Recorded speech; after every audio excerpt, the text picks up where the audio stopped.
Hello Hungary, hello Budapest, hello fellow Europeans and American friends. Thank you so much for having me. Allow me to skip formalities for a moment and dive right into a subject that is not so cheerful, but very, very necessary to discuss. Let me walk you through the past 7 days in Europe. This week in Stockholm, 3 elderly women in their 70s were stabbed in broad daylight on the streets. In London, 4 people were stabbed in a time span of just 42 hours. In Paris, hundreds of African migrants took to the street to riot.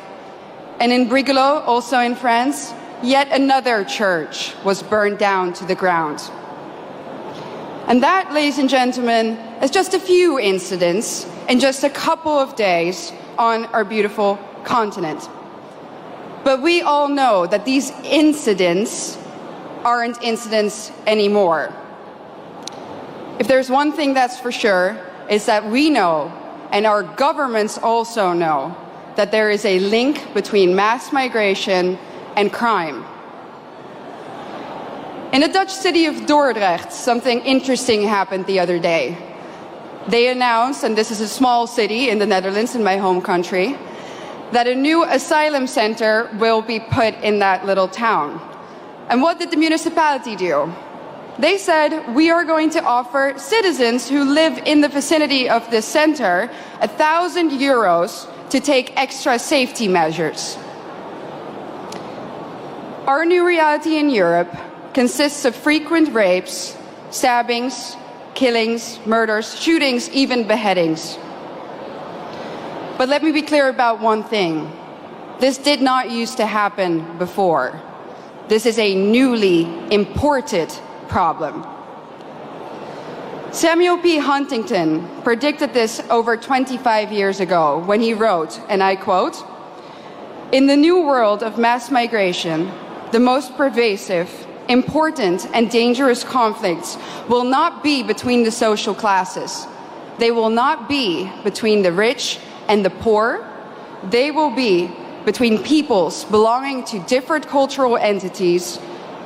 Tribal wars and ethnic conflicts will occur within civilizations."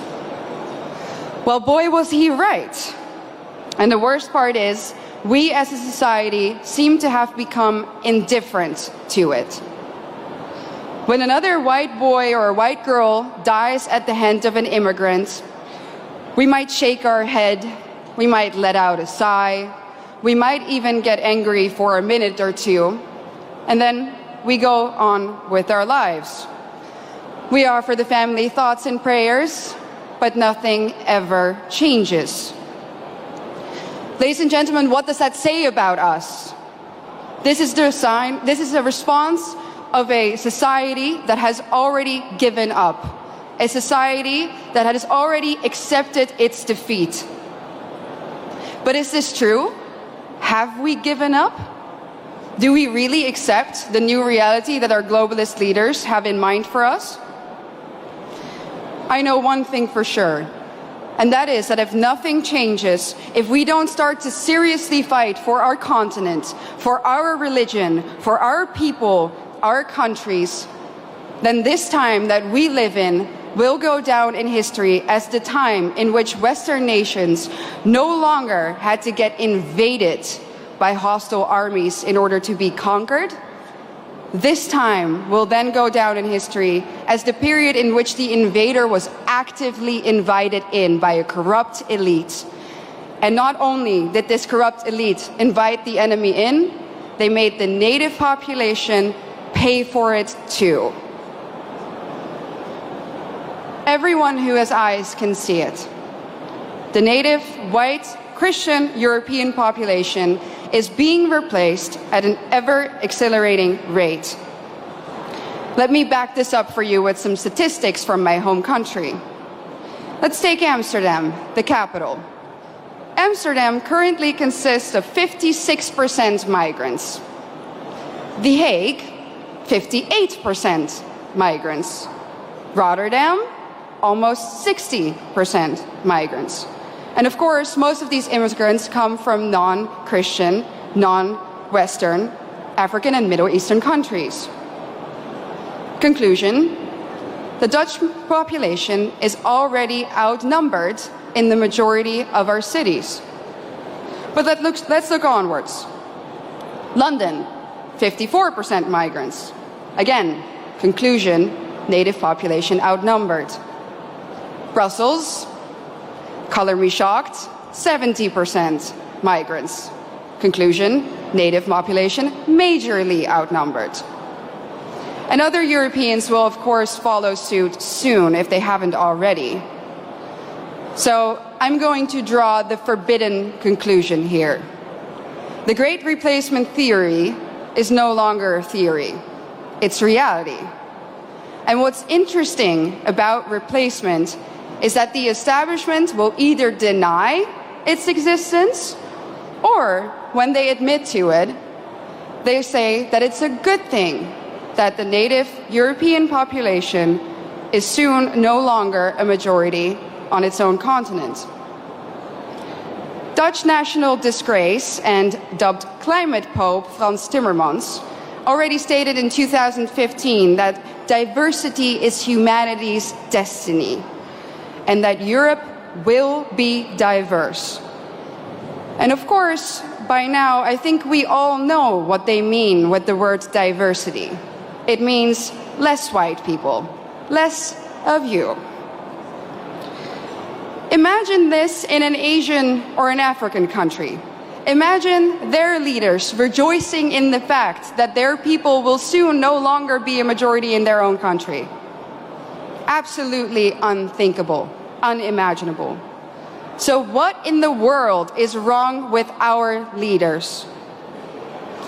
The underlying sentiment of what they say is always the same. Our establishment claims that white people are evil and that our history is somehow fundamentally different from that of others. Consciously or unconsciously, they have sucked up the lies and the anti-white dogmas of the neo-Marxist critical race theory.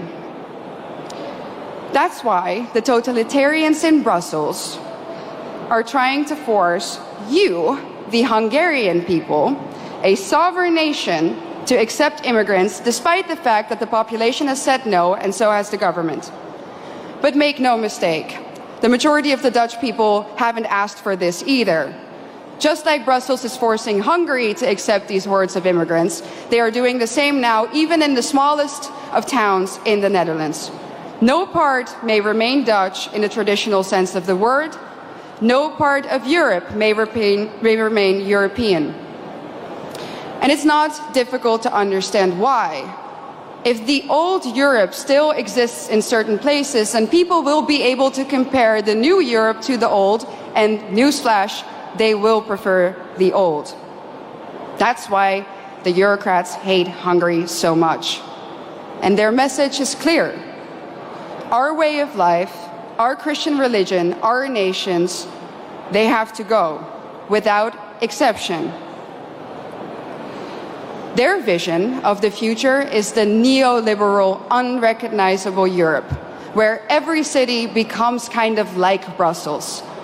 Ugly, dirty, unsafe, zero social cohesion, where the buildings are constantly under construction and they never ever seem to finish, and even when they do, the end result is uglier somehow than what they started with.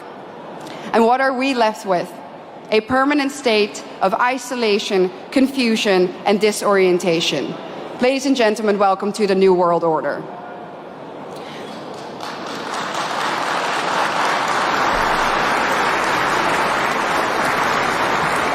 So what's the antidote?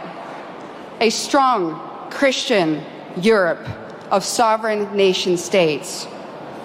That's why we need to outright reject the lie that nationalism causes war. It's not nationalism or national sovereignty that causes war. It's expansionism.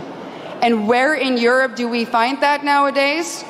In one place and one place only: Brussels.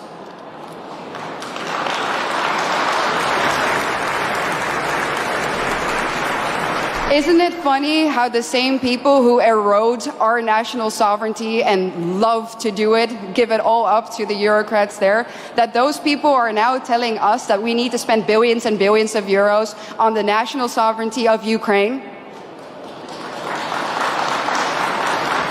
It's a joke, honestly, and it's a pretty sick, expensive, and dangerous joke. During a recent interview, I got asked by an interviewer, do you think that you ever go too far? Do you think that you're ever too radical? I thought about it for a second, and I said, no. No, I don't think I go too far. Truth be told, ladies and gentlemen, I think we in Europe do not go far enough. I think that if we really think about the organized, structural attack on our civilization, that we don't do enough. Do we do enough to stop the attack on our families, on our continent, on our countries, on our religion? When we hear about another murder, another stabbing of a young innocent child, do we do enough? When we know that our national sovereignty has been given up in less than a century to Brussels, do we do enough? When we hear that Christian kids in Germany are now converting to Islam to fit in, do we do enough? I don't think so. The totalitarian institute of the European Union needs to come down. Let me be clear, I don't believe in reforms. When the foundation of your institution is rotten, and that is the case in Brussels, you can rebuild the house on top of it all you want, but it's still going to crumble. So the only answer is the Tower of Babel needs to be destroyed.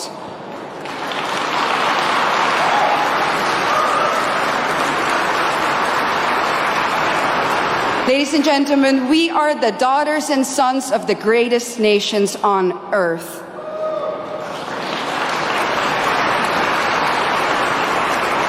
And we need to ask ourselves, what has happened to us? Where do we come from? And more importantly, where are we going? Our elites have declared a war on us, and now it is time for us to put on the full armor of God, fight back, and win. Thank you so much.